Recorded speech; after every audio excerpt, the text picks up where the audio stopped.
अच्छा, इस सवाल को करने से पहले मैं आपको एक जो पुरानी चीज एक दफा बताई हुई या दोबारा बता देते हैं। पीआरसी के अंदर आप लोगों ने ये चीज सीखी हुई है कि अगर आप लोगों का क्लोजिंग स्टॉक ज्यादा हो रहा है तो आपका प्रॉफिट भी ज्यादा होता है। आपके क्लोजिंग स्टॉक का प्रॉफिट के साथ डायरेक्ट रिलेशन होता है, ये जो आपने छोटे होते भी पढ़ा था। अगर ओपनिंग स्टॉक की बात करते हैं तो ओपनिंग स्टॉक अगर बढ़ता है तो प्रॉफिट कम होता है। ठीक होगी बात। और कॉस्ट ऑफ सेल का तो आपको पता ही है कि इसका इनवर्स रिलेशन हो जाएगा। फिर क्लोजिंग स्टॉक क्योंकि कॉस्ट ऑफ सेल में माइनस हो रहा होता है। अगर ज्यादा अमाउंट माइनस होगी तो कॉस्ट ऑफ सेल कम आएगा। मतलब क्लोजिंग स्टॉक अगर ज्यादा होगा तो कॉस्ट ऑफ सेल कम आएगा, और अगर कॉस्ट ऑफ सेल कम आएगी तो प्रॉफिट बढ़ जाएगा। कॉस्ट ऑफ सेल हमारा एक्सपेंस होता है, कॉस्ट ऑफ सेल हमारा एक्सपेंस होता है, और अगर क्लोजिंग स्टॉक ज्यादा आएगा तो हमारा कॉस्ट ऑफ सेल वाला एक्सपेंस कम हो जाएगा, प्रॉफिट बढ़ जाएगा। और वैसे भी उसने प्रॉफिट में से माइनस ही होना होता है ना, तो कॉस्ट ऑफ सेल कम माइनस होगी। अगर क्लोजिंग स्टॉक कम आता है तो हमारी कॉस्ट ऑफ सेल ज्यादा हो जाएगी, मतलब एक्सपेंस बढ़ गया, और एक्सपेंस बढ़ गया तो मतलब प्रॉफिट आपका कम। अब opening stock cost of sale में प्लस हो रहा होता है, कॉस्ट ऑफ सेल में प्लस हो रहा है, और ओपनिंग स्टॉक ज्यादा आएगा तो ज्यादा प्लस होगा, एक्सपेंस बढ़ जाएगा, प्रॉफिट कम हो जाए। तो इसलिए क्लोजिंग स्टॉक बढ़ने से प्रॉफिट बढ़ता है, ओपनिंग स्टॉक बढ़ने से प्रॉफिट कम होता है। एक चीज ये तो आपको याद रह जाता है, पता भी होता है, लेकिन इसमें एक और चीज है इंटरेस्टिंग कि अगर मिसाल के तौर पर एरर की वजह से या पॉलिसी चेंज करने की वजह से हमारा क्लोजिंग स्टॉक चेंज होता है, एरर की वजह से या पॉलिसी चेंज होने की वजह से। पॉलिसी से क्या मुराद है, पहले हम FIFO लगा रहे थे, आप वेटेड एवरेज कर दिया, तो ये चेंज मेथड चेंज करने से हमारी जो वैल्यू है वो चेंज आती है, या वो हम कहते हैं कि वो गलती होगी। अगर हम मेथड चेंज, जो ज्यादातर पेपर में मेथड चेंज करने का मामला आता है कि वो कहता है कि सपोज दैट हमारे पास FIFO मेथड है, FIFO मेथड से हम वेटेड एवरेज जा रहे हैं, तो पिछले सारे सालों का प्रॉफिट हमने चेंज करना है, क्योंकि ये रेट्रोस्पेक्टिवली लेते हैं। अगर मेरा क्लोजिंग स्टॉक आया था 2022 का, FIFO मेथड से फाइंड किया तो 3000 आया, और अगर हम वेटेड एवरेज से करते तो 2500 होता। फिर क्लोजिंग स्टॉक 2023 का अगर FIFO मेथड से करते तो 5000 का, और अगर वेटेड एवरेज करते तो 5200 का। सपोज कर रहा हूं क्लोजिंग स्टॉक 2024 अगर हम वेटेड FIFO से करते हैं तो वो आता है सपोज दैट 4000 का, और अगर वेटेड एवरेज से करते हैं तो सपोज दैट 3700 का। ठीक है, अब हमारा प्लान है, पहले हम FIFO पे थे, कहां पे थे, FIFO पे। हमने FIFO से पता चला 2024 के भी अकाउंट्स बना लिए, अब प्लान किया कि मेथड चेंज कर दें, प्रेजेंटेशन ज्यादा अच्छी हो जाएगी, या स्टैंडर्ड ने कहा कि FIFO मेथड वैसे ऑब्सोलीट हो गया, खत्म हो गया है, अब आपने करना है तो वेटेड एवरेज पे करना है, तो फिर भी हम वेटेड एवरेज करेंगे। ऐसा हुआ भी था। एक LIFO मेथड भी होता था, लास्ट इन फर्स्ट आउट। अब जब वो खत्म हुआ, स्टैंडर्ड ने खत्म कर दिया, तो फिर तो ऑप्शन ही खत्म होगी, तो फिर स्टैंडर्ड की रिक्वायरमेंट के हिसाब से हर बंदे ने दोनों में से कोई एक मेथड सेलेक्ट किया था। ठीक होगी बात। अब हमारे पहले FIFO था, पहले क्लोजिंग स्टॉक 3000 माइनस हुआ था, अगर वही चीज वेटेड एवरेज से करते तो 2500 क्लोजिंग स्टॉक आता, तो कितना माइनस होना था, 2500। मतलब हमें अपना 500 से क्लोजिंग स्टॉक कम कंसीडर करना पड़ेगा, तो हमारा प्रॉफिट भी 500 से कम हो जाएगा। फिर 5000 से 5200, 200 से क्लोजिंग स्टॉक बढ़ रहा है, इसका मतलब हमारा प्रॉफिट भी 2023 में 200 से बढ़ना चाहिए। इसी तरह से 2024 में भी मामला हुआ। अच्छा, एक वैसे एक जनरल सवाल मैं पूछता हूं आपसे, किससे पूछूं, रुखसाना से पूछते हैं। मुझे बताएं 2022 में इन्फ्लेशन थी या डिफ्लेशन थी। इन्फ्लेशन का मतलब है कीमतें ज्यादा होना, और डिफ्लेशन का मतलब है कीमतें कम होना। 2022 में आप बताएं कि कीमतें बढ़ रही थी या कम हो रही थी, बढ़ गई थी या कम हुई थी? खामोशी से सबने बैठा। 2022 की बात कर रहा हूं, 21 का डाटा तो पहले, 2022 से भी पता चल जाएगा। कम थी। ज़ैनब सही, 2023 में बताएं।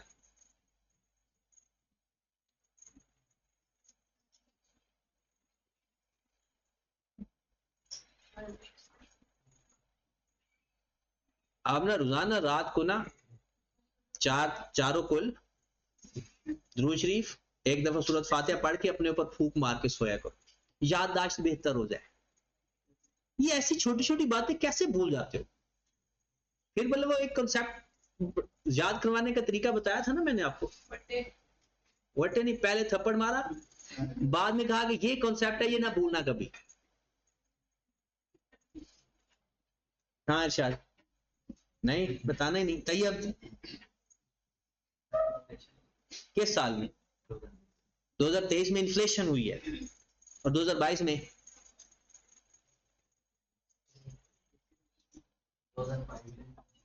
2022 में इन्फ्लेशन हुई है, 2023 में कीमतें कम हुई हैं, और 2024 में फिर कीमतें बढ़ गई हैं। हाँ फर्क किस साल में? 22 में डिफ्लेशन, मतलब कीमतें कम हुई हैं, और 23 में तब भी डिफ्लेशन हुई है, 24 में इन्फ्लेशन हुई। मैंने वजह तो बाद में पूछनी है, अभी निशा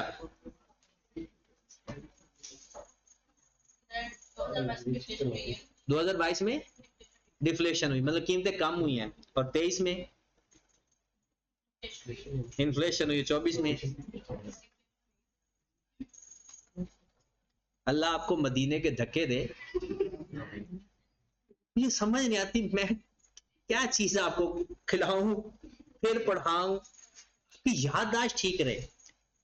FIFO मेथड में अगर क्लोजिंग स्टॉक ज्यादा आ रहा होता है तो कीमतें बढ़ रही होती हैं, क्योंकि ज्यादा कीमत में क्लोजिंग स्टॉक पड़ा होता है। अब आपका 2022 में 3000 FIFO मेथड से क्लोजिंग स्टॉक आया हुआ है, और 2500 आया वेटेड एवरेज से। इसका मतलब है FIFO मेथड से अगर क्लोजिंग स्टॉक ज्यादा आ रहा होता है ना, इसका मतलब है बड़ी कीमत पर पड़ा हुआ है या थोड़ी कीमत पर पड़ा हुआ है, क्योंकि फर्स्ट इन फर्स्ट आउट, पहले वाला स्टॉक बिक गया है। आपके पास कौन सा स्टॉक पड़ा हुआ है? क्लोजिंग स्टॉक पड़ा हुआ है, जो लेटेस्ट परचेज है। अगर लेटेस्ट परचेज कीमत बढ़ गई है तो क्लोजिंग स्टॉक का आंसर FIFO मेथड में ज्यादा आता है, और अगर लेटेस्ट प्राइस कम होती है तो क्लोजिंग स्टॉक FIFO मेथड से कम आता है। बात समझ रहे हो ना? और ये बात हमने की हुई है, और ये सवाल भी पेपर में आता होता है। तो आपका यहां पर इन्फ्लेशन हो रही है, यहां पर डिफ्लेशन हो रही है,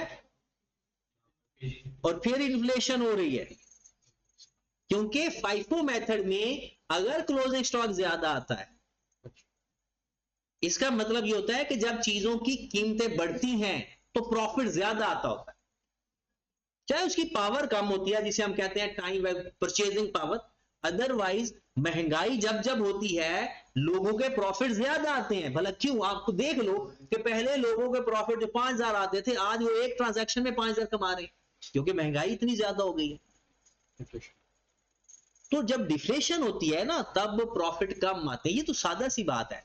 वैसे भी बंदा सोच भी लेता थोड़ा सा कि चले जी, आप ना बेसिकली क्या करते हो कि दिमाग में पता नहीं, वो कहते हो कि जी क्या होना चाहिए, बस ऐसे एक तुक्के से मुंह से बात निकाल दो, सोचा तो करो।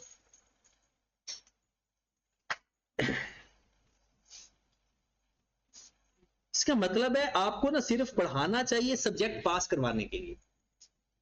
पास करवाओ, आगे जाओ। क्योंकि आप लोग कॉन्सेप्ट पढ़ाने का फायदा क्या? इतनी मेहनत करके इतनी चीजें बताने का कोई फायदा नहीं है जब याद ही नहीं रखना। और मेरे ख्याल में 80% लोगों को ये बात नहीं पता थी, सिर्फ शायद 20% लोगों को यही बात याद थी। आपका ना ये प्रोफेशन है, सबसे ज्यादा चीजें इसकी याद रखा करो, ताकि आगे जिंदगी में आपने यहां से, अल्लाह ने आपको रिज्क देना है, बाकी क्या करोगे? चार्टर्ड अकाउंटेंट बनने के बाद यही काम करना है ना, तो फिर यही काम के साथ ही आप बेईमानी कर रहे हो। चले जी, हो गया जो होना था, अब आगे चलते हैं। अब आपने यहां पर एक और, मैं क्या बताऊं, बस मैं रटे बताता हूं फिर कि अगर ऐसा हो जाए तो ये कर देना, ऐसा हो जाए तो वो कर देना। आप मुझे बताएं प्रॉफिट के ऊपर इफेक्ट। वैसे तो मैंने तब भी बताया था, अब दोबारा पूछने की जरूरत नहीं है आप लोगों से कि मेरे प्रॉफिट के ऊपर हर साल क्या इफेक्ट पड़ा होगा। यहां पर बड़ा ध्यान से देखना। आपने कहा कि 2022 में अगर आप अपना मेथड चेंज करते हो तो आपने ये नहीं देखना 5 या वेटेड एवरेज है, ये देखना है क्लोजिंग स्टॉक कम हो रहा है या ज्यादा। आपका क्लोजिंग स्टॉक कम हो रहा है, आप अपना प्रॉफिट भी कम कर दो। कितनी अमाउंट से? 500 से आप अपना क्लोजिंग स्टॉक कम कर दोगे। Got it? बहुत इंपॉर्टेंट बात बताने लगा हूं, कहो तो थप्पड़ मार के बताता हूं ताकि याद रह जाए। जब भी किसी क्लोजिंग स्टॉक में मसला आता है, वो अगले साल का ओपनिंग स्टॉक भी बनता है, उस वजह से अगले साल का प्रॉफिट में भी फर्क आता है। ये बात याद रखनी है, जब कभी किसी साल के क्लोजिंग स्टॉक में फर्क आए, वो अगले साल भी उस वजह से फर्क आता है। जैसे ये 500 का फर्क पिछले साल क्लोजिंग स्टॉक में था, अगले साल ये 500 का फर्क ओपनिंग स्टॉक में है, क्योंकि यही जो आपका क्लोजिंग स्टॉक है, ये 2022 का क्लोजिंग स्टॉक है और 2023 का ये ओपनिंग स्टॉक है। उसी को आप सोचें, आपका ओपनिंग स्टॉक कम हो रहा है, अगर ओपनिंग स्टॉक कम होता है तो प्रॉफिट, तो 2023 में एक तो 500 से प्रॉफिट आपका बढ़ेगा ओपनिंग स्टॉक की वजह से, और क्लोजिंग स्टॉक का अपना इफेक्ट आ रहा है। 200 से कम हो रहा है प्रॉफिट या ज्यादा? बात समझ लगी? अब ट्रखालोजी मेथड बताओ, जो भी पिछले साल का इफेक्ट है ना, उसका अगले साल इनवर्स या रिवर्स इफेक्ट आना ही आना है, क्योंकि पिछले साल का वो क्लोजिंग स्टॉक होता है, अगले साल का वो। अब अगले साल 200 से तो हमारा प्रॉफिट कम होना ही होना है। किस वजह से भला? पिछले साल के क्लोजिंग स्टॉक की वजह से, क्योंकि वो अगले साल का ओपनिंग स्टॉक है, और अपने साल का क्या है, 300 से प्रॉफिट आपका कम। तो ओवरऑल आप देखें तो 2022 में मेरा प्रॉफिट 500 से कम होगा, 2023 में मेरा प्रॉफिट 700 से बढ़ेगा, और 2024 में मेरा 500 से प्रॉफिट कम होगा। ये इफेक्ट फॉर द ईयर आ गया। और अगर आपने बाकी देखने हैं कम्युलेटिव इफेक्ट, वो बाद में देखते हैं। तो जब भी 1 साल का हो, 2 सालों का हो, 4 सालों का हो, आप कहेंगे कि सर आपने 2022 में तो ऐसा कुछ भी नहीं किया, क्योंकि 2021 का था नहीं। अगर 2021 का बताया होता तो वो भी अगले साल इफेक्ट लेते। किसी ओपनिंग स्टॉक में गलती हो ना, तो वो सिर्फ उसी साल को इफेक्ट करता है, और किसी क्लोजिंग स्टॉक में गलती हो तो वो उस साल भी, और रिवर्स हो के अगले साल। Got it? ये इन्वेंट्री में ये सवाल भी था कि इस साल का प्रॉफिट क्लोजिंग स्टॉक मैंने अंडरस्टेड या ओवरस्टेड कर दिया, तो बताओ वो इस साल के प्रॉफिट के साथ और अगले साल के प्रॉफिट के साथ क्या होगा। ठीक होगी बात? चलिए अब बात, हम सवाल पे आते हैं। ये सवाल की बेस बनाने के लिए ये सारी कहानी थी। Produce and extract showing the movement in retained earning as would be appear in statement change in equity including comparative। सवाल की समझ लगी? उसने क्या पूछा है, सिर्फ statement of change in equity का रिटेन अर्निंग का कॉलम बनाओ। ओके, उसका फॉर्मेट आता है विद कंपैरेटिव। दिसंबर 2015 स्टार्ट किससे करेंगे मैडम? 1114 से स्टार्ट। कहां से करेंगे? 1114 से। तो मोहानी, नाम उसका पूरा क्या है, मोहानी मैन्युफैक्चरिंग लिमिटेड, MML लिख लेते हैं।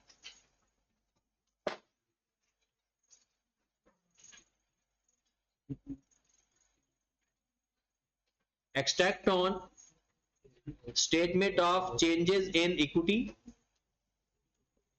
Retain earning for the year ended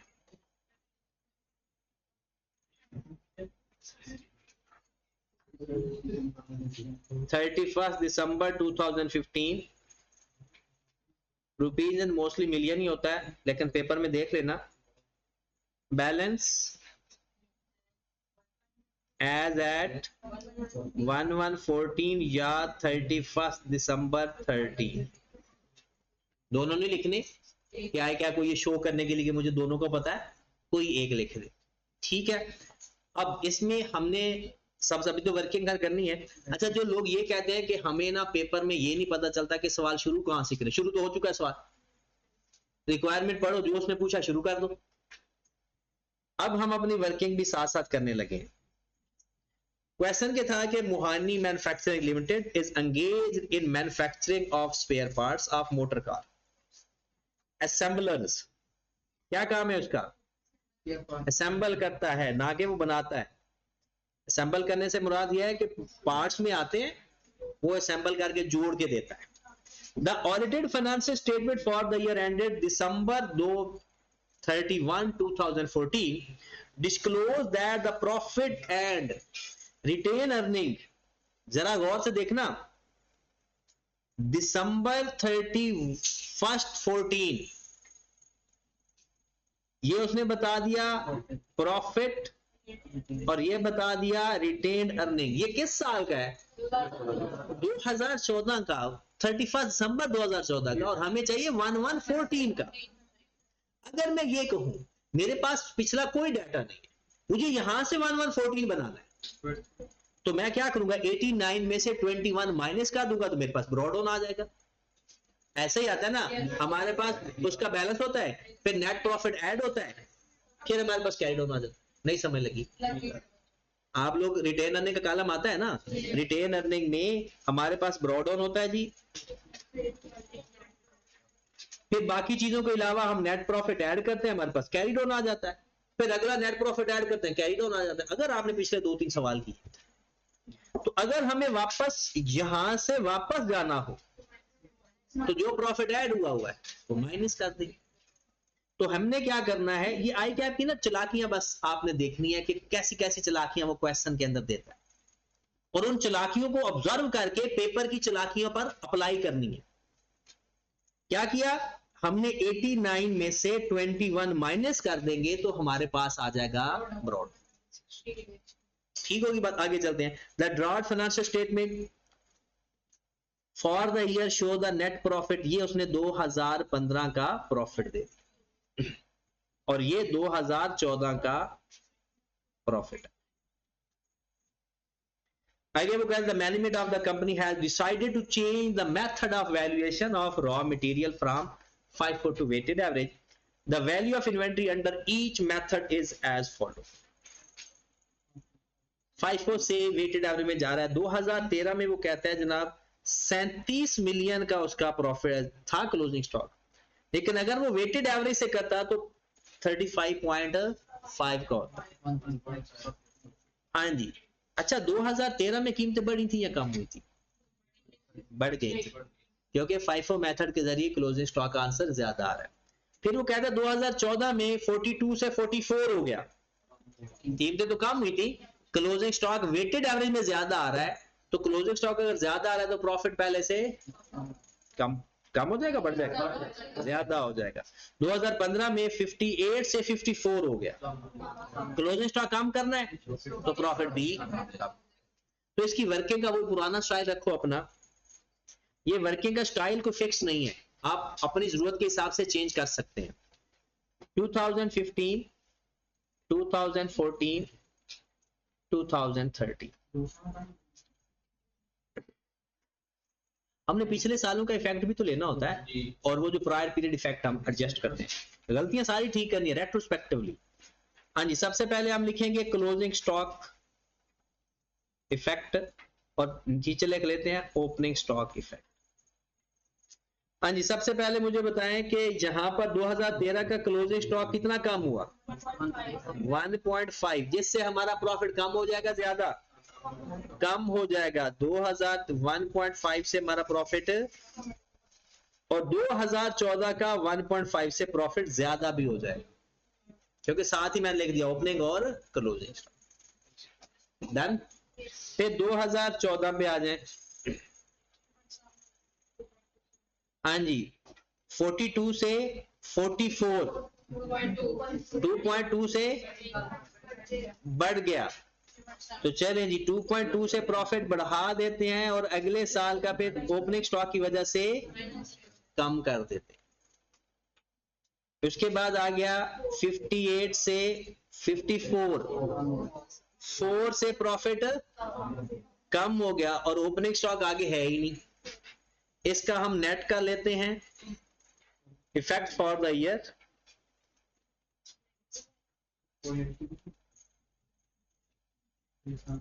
effect for the year 1.5 negative, 3.7 positive, 6.2 cumulative effect,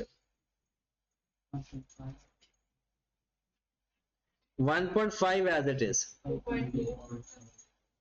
2.2 positive negative, positive, फिर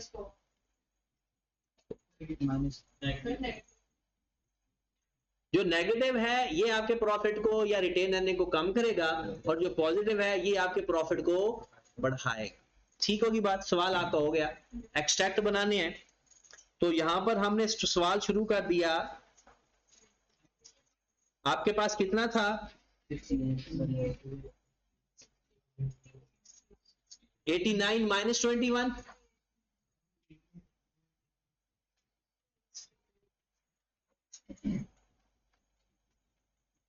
68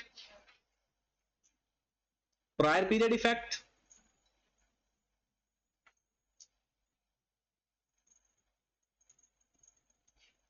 वर्किंग नंबर 1 कर लो चाहे। हाँ जी, प्रायर पीरियड, ये प्रायर पीरियड बन जाएगा। इसका कम्युलेटिव इफेक्ट लिख ले या फिर सबको प्लस कर ले। 1.5 से माइनस कर देंगे। उसके बाद यहां पर हमारा क्या आ जाएगा जी? बैलेंस एज एट 1/1/14 रीस्टेटेड कितना? 66.5 नेट प्रॉफिट 2014 का। अच्छा, 2014 का वैसे नेट प्रॉफिट है कितना जो गिवन है? 21। ये 2014 का ही है ना? 21 और इसमें effect for the year adjust कर दें प्लस 3.7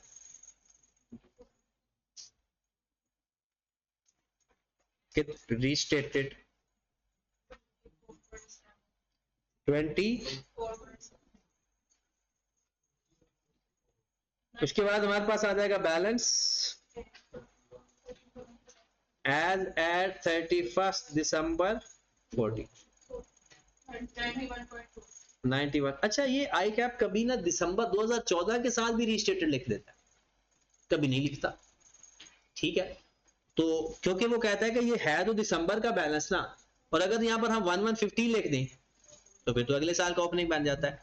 तो काफी सारे क्वेश्चन में मैंने देखा है कि आई कैप इसके साथ भी रीस्टेटेड लिख देता है और काफी सारे क्वेश्चन ऐसे भी हैं जिसमें नहीं भी लिखता। तो अगर आप लिख देंगे तो ठीक है, गलत नहीं होगा, लेकिन इसके नेट प्रॉफिट के साथ कभी भी नहीं लिखेंगे। हाँ जी, कितनी अमाउंट आ गई? 91.4। फिर लिखेंगे नेट प्रॉफिट 2015। 15 का प्रॉफिट कितना गिवन है? 50। और इसमें इफेक्ट कितना आ जाएगा? 6.2 का कितना? 8 पॉइंट प्लस से माइनस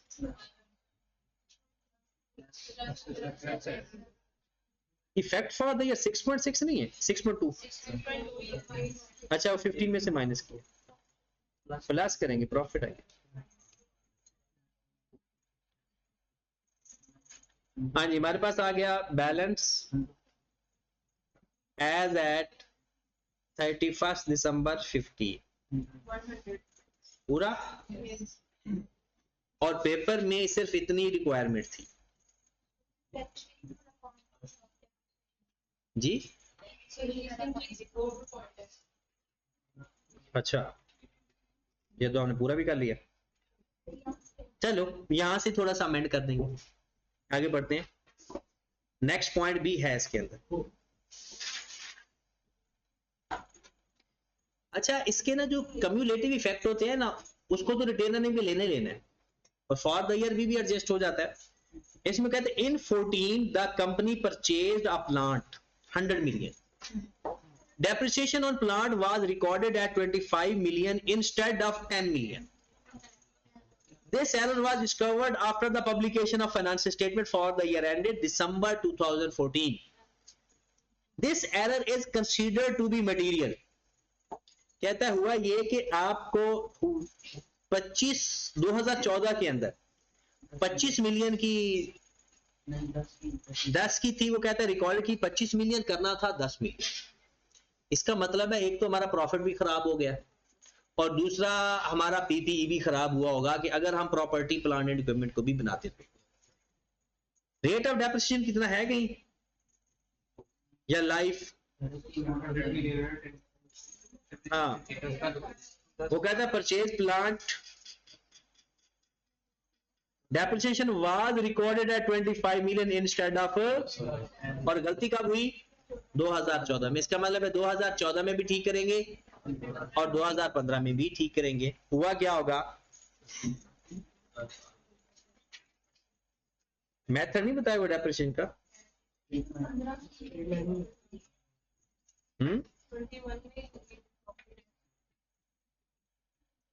नहीं कई डाल के ये ना कि हमने स्ट्रेट लाइन से काट दिया और बाद में रिड्यूसिंग बैलेंस मेथड बताया।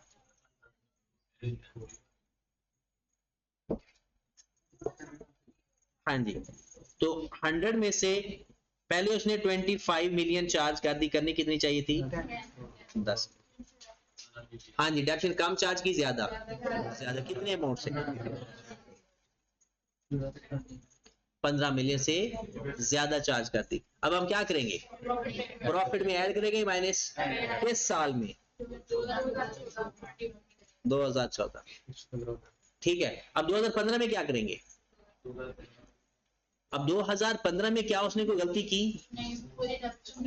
अगर उसने कोई बात कहता कि अगर रिड्यूसिंग बैलेंस मेथड होता ना, तो फिर तो गलती अगले साल भी होती, फिर हमारा अगला साल भी गलत होता। उसने अगले साल के बारे में कुछ नहीं बताया, ना कोई और ऐसा इंडिकेशन दिया कि अगले साल भी उसने गलती की, क्योंकि ये तो एरर फॉर द ईयर है, और फॉर द ईयर एरर तब आगे कंटिन्यू होता है कि अगर अगले साल पर भी कोई इफेक्ट पड़ता हो। अगर ये रिड्यूसिंग बैलेंस मेथड होता, हमारी एक्यूमुलेटेड डेप्सिट भी गलत हो जाती। गलत तो अब भी हुई होगी, लेकिन स्ट्रेट लाइन मेथड में डेप्सिट किस पर अप्लाई होती है? कॉस्ट में। अगले साल हो सकता है उसने ठीक अप्लाई कर दी, तो इसलिए हम सिर्फ 2024 के डाटा को ठीक कर देते हैं, उसका प्रॉफिट जो कम हुआ है वो ज्यादा कर देते हैं।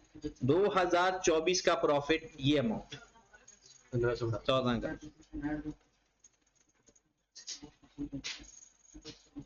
हाँ जी, 3.7 में प्लस कर देते हैं कितना? 50, 39.7। हमारा कितना बैलेंस आ गया? 106.2। इसमें 8.8 ऐड कर दो, 115 हमारा सिर्फ। क्योंकि अगर देखें, दोबारा सुने, आप मुझे बताएं कि आप ये सोच तो सकते थे कि एक्यूमुलेटेड एक्शन तो कंफर्म गलत है, लेकिन अगर ये रिड्यूसिंग बैलेंस मेथड होता तो अगला साल भी गलत होना था। ये रिड्यूसिंग बैलेंस मेथड है ही नहीं। चलें जी, नोट करना है, कर ले।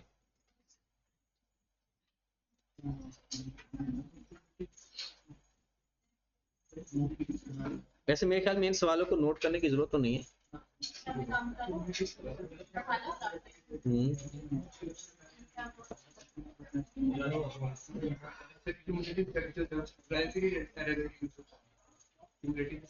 नहीं ना, रिटेन अर्निंग में नहीं ठीक करना था, एसओपी में जाती है।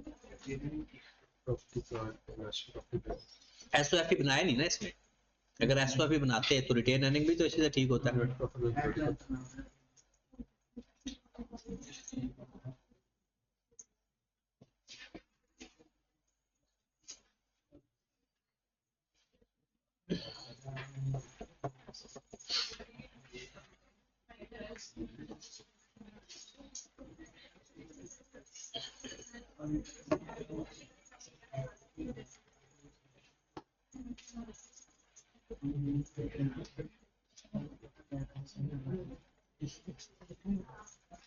अगले क्वेश्चन पे आ जाएं जी।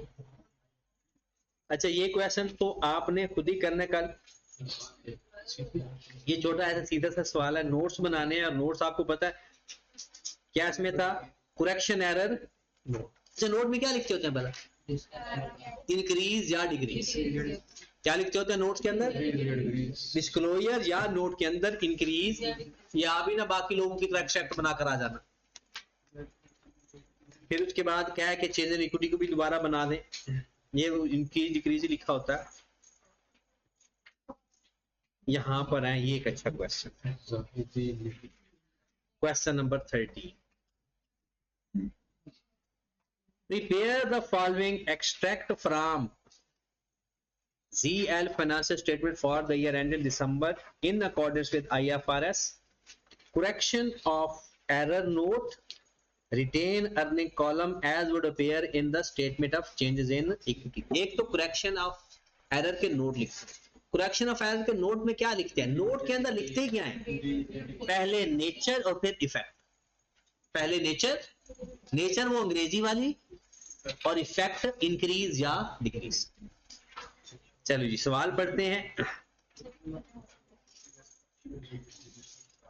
ये है स्टेटमेंट चेंज इन इक्विटी दिसंबर 2020 की।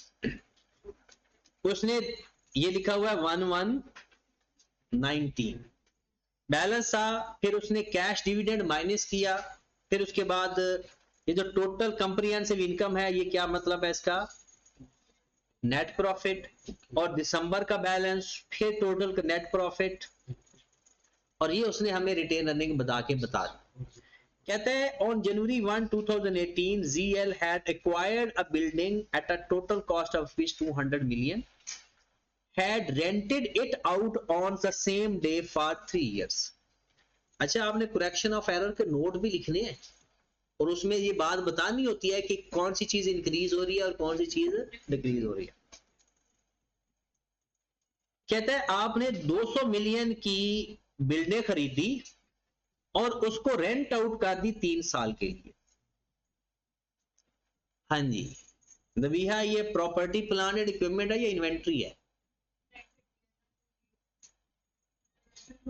ये इन्वेस्टमेंट प्रॉपर्टी है। ये क्या है, investment property. On 31 December 2020 the tenant vacated the building and ZL decided to transfer its head office to such building। कहता है दिसंबर 20 के अंदर वो ये डिसाइड कर रहा है कि इसको किस में कन्वर्ट कर दे, ऑनर ऑक्युपाइड। अच्छा ये क्या चीज है, ये स्टेट एस्टिमेशन है, पॉलिसी है या एरर है, ये कुछ भी नहीं है, ये रिक्लासिफिकेशन है। ये आपका रिक्लासिफिकेशन है, मतलब किसी और एसेट से दूसरा एसेट में ट्रांसफर करना। ये ना पॉलिसी है, ना ये एस्टिमेट है, ना ये एरर है।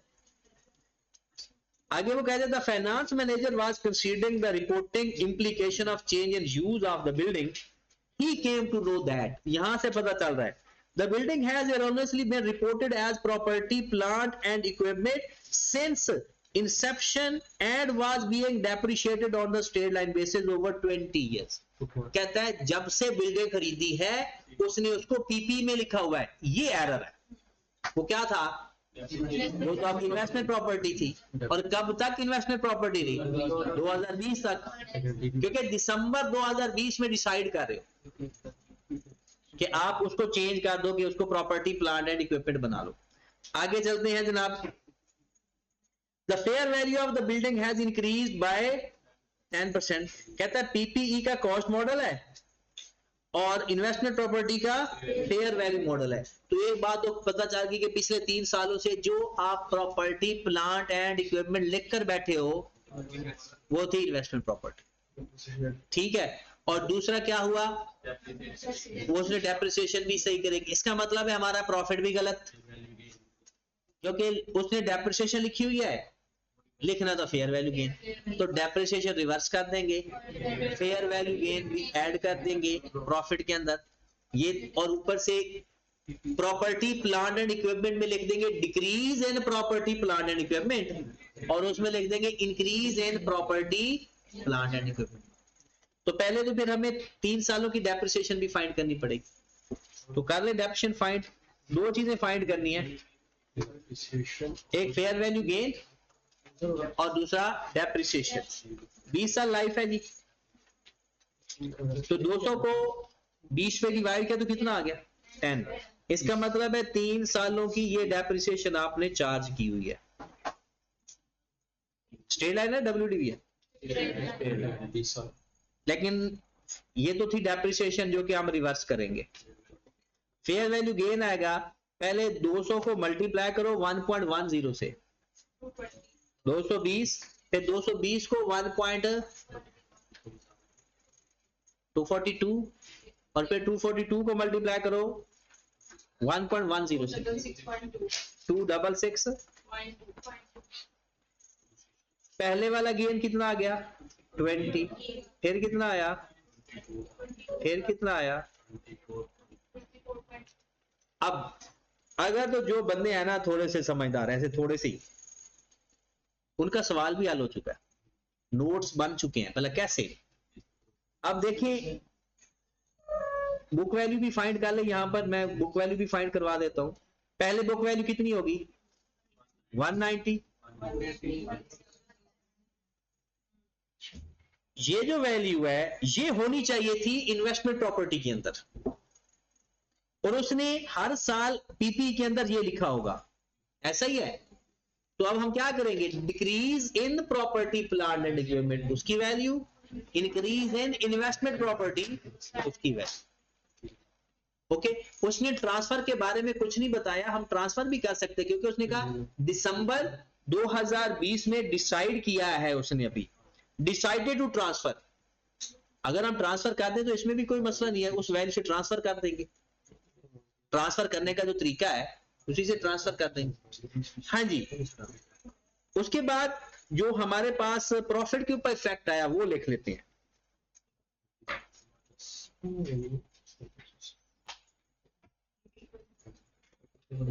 2020 है, 19 है और 18। Reverse depreciation 10 10 10। Fair value gain कितना 20 है पहले साल, इफेक्ट फॉर द ईयर 22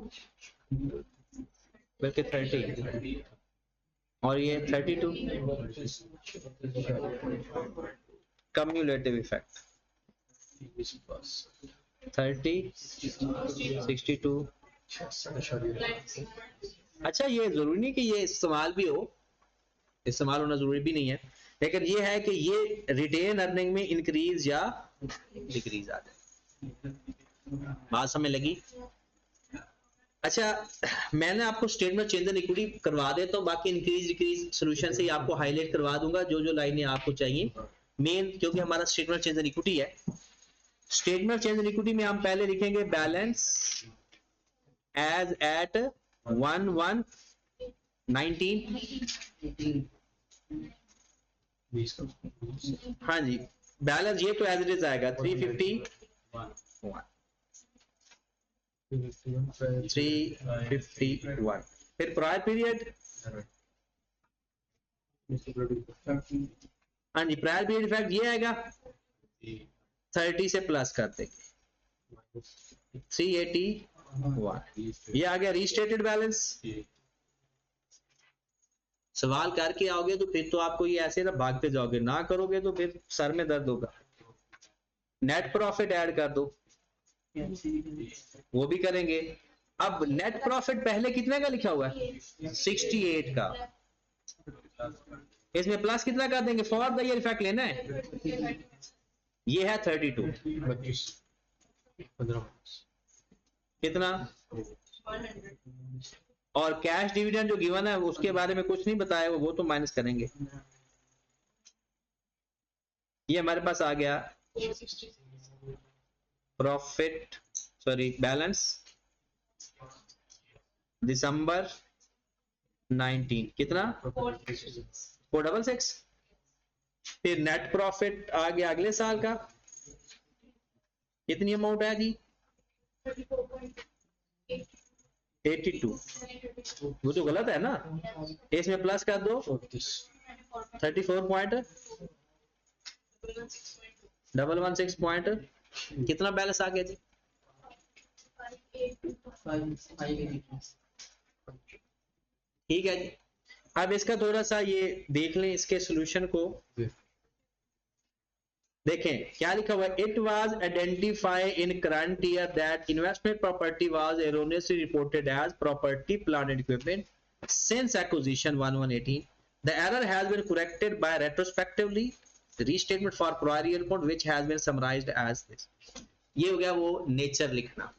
फिर लिखना है इफेक्ट, कौन से 2 साल लिखने हैं, एरर है ना, एरर के नोट कौन कौन से लिखते हैं, पिछले 2 साल,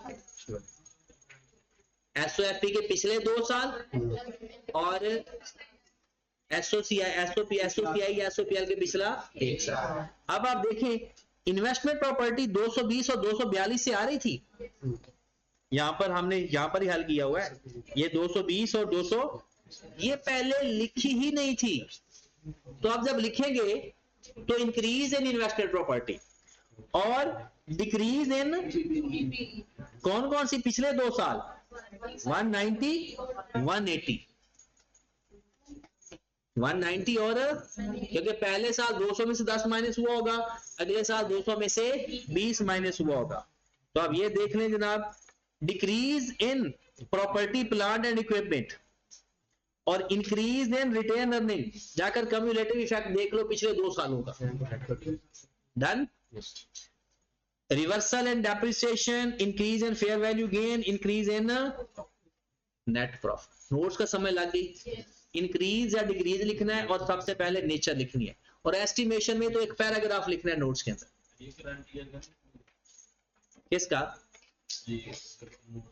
नोट्स के अंदर आपको बताया था कि जब भी नोट्स आए ना तो पिछले 2 साल एरर के नोट्स, पॉलिसी और एस्टिमेशन के नहीं, एस्टिमेशन में तो लिखते पैराग्राफ है ना, एरर के अगर नोट्स आ जाए ना तो पिछले 2 साल के एसओएफपी के और पिछले 1 साल के एसओपीएल, एरर के पॉलिसी के अगर नोट्स आ जाए वो वैसे ही लिखते हैं जैसे वो पिछले 3 साल के और पिछले 2 साल। ठीक है, ये बात पेपर में पता नहीं क्यों आपको भूल जाती है, ध्यान से याद रखनी है ये बात। एक्सट्रैक्ट 3 सालों के लिखने हैं, एरर के अंदर भी और पॉलिसी के अंदर भी, और पिछले 2 साल के एक्सट्रैक्ट बनाने होते हैं एरर और पॉलिसी के, एस्टिमेशन सिर्फ करंट ईयर पर। ठीक है, फिर अगर हम नोट्स की बात करें, पॉलिसी के अंदर पिछले 3 साल और 2 साल, 3 साल और 2 साल, और एरर के अंदर पिछले 2 साल और 1 साल, और एस्टिमेशन के नोट सिर्फ एक पैराग्राफ। ठीक होगी बात, और उसी के अंदर इफेक्ट आपने डिटेल में लिखने हैं। यहां पर अब ये तो वही हमारे पास आ गया, 582 ही आ रहा था। अच्छा वो पॉइंट में लिखा हुआ। अच्छा कल जो आपने घर से क्वेश्चन करके आना है, एक तो 12 वो तो इंक्रीज डिक्रीज लिखना 14 और 15, ये रिपीटेड क्वेश्चन है, ये स्टेटमेंट चेंज इन इक्विटी वाले हैं, ये सारा एज इट इज वही सवाल है हमने किया हुआ है। 14 और 15 ये 2 सवाल बस करके आने हैं, तो बाद में कोई सवाल नहीं।